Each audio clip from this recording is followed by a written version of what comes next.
வில்லினை ஒத்த புருவம் வளைத்தனை வேலவா வடி வேலவா. வில்லினை ஒத்த புருவம் வளைத்தனை வேலவா வடி வேலவா. அங்கொரு வெற்பு நொறுங்கி பொடி பொடியானது வேலவா வடி வேலவா. வேலவா வடி வேலவா. பல்லினை காட்டி வெண்முத்தை பழித்திடும் வள்ளியை கூற வள்ளியை. பல்லினை காட்டி வெண்முத்தை பழித்திடும் வள்ளியை கூற வள்ளியை. ஓர் பார்ப்பன கோலம் தரித்து கரம் தொட்ட வேலவா வடி வேலவா. ஓர் பார்ப்பன கோலம் தரித்து கரம் தொட்ட வேலவா வடி வேலவா. ஆன்மீகம் அறிவோம் சேனலை பார்த்து கொண்டிருக்கும் அனைவருக்கும் சித்ரா கணபதியின் அன்பான வணக்கம். இன்றைக்கு அதிகாலை எந்திரிச்சாலே தைப்பூசம் தொடங்குது.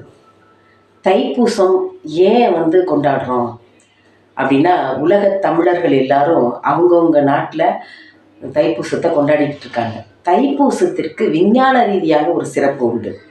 என்னென்னா, இந்த தட்சிணாயனம் தொடங்கி, அதாவது தை மாதம் முதல் ஆனி மாதம் வரை தட்சிணாயனம், சூரியன் வடக்கு நோக்கி பிரவேசிக்கக்கூடிய நாட்கள். அந்த நாட்களில் முருகப்பெருமானை வழிபடக்கூடிய நாளாக இந்த தைப்பூசம் கொண்டாடப்படுது. சங்கராந்தி தொடங்கி இந்த தைப்பூசம் வரைக்கும் கொஞ்சம் சுமாராக இருக்கும் பகல் பொழுது.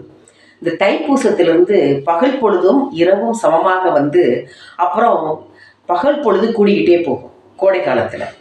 இதுதான் தட்சிணாயனம்.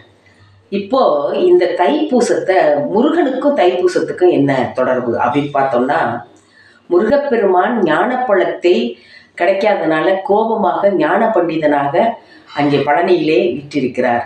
அவரை சமாதானம் செய்வதற்காக அம்மையும் அப்பனுமாகிய பார்வதியும் சிவபெருமானும் முருகப்பெருமானோடு போய் கலப்பதாக, முருகனோடு போய் ஐக்கியமாவதாக, அங்கே விநாயகரும் போகிறதுனால குடும்பமாக காட்சி கொடுப்பார்கள்.